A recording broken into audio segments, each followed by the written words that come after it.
next thing I'm going to disassemble.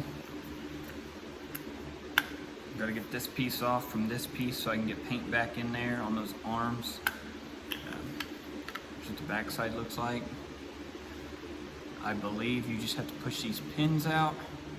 Now it is under spring load here, so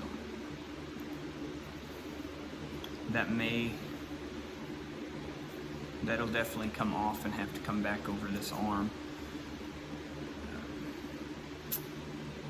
Shouldn't be too bad though. I'll see if I can video it for you guys. The white one already, but here's what it consisted of. Pliers onto these pins. Pull. Put another pin over here. Plier. Pull. Okay, when you do this, you're probably going to lose your spring. You're going to lose this white thing. And also this is going to come off. So hopefully I can get it in video for you. Okay, like I said, it'll go fine. There it is. Now you can get all the paint or wrap or whatever you're doing, so it looks professional and covers everything. Now with these, I put them in a bag and label them. So it's time to put them back on. It'll mix them up with the other.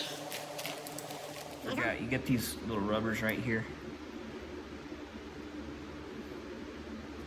I want to get my paint all in there, so you just slide them over. They're flexible, so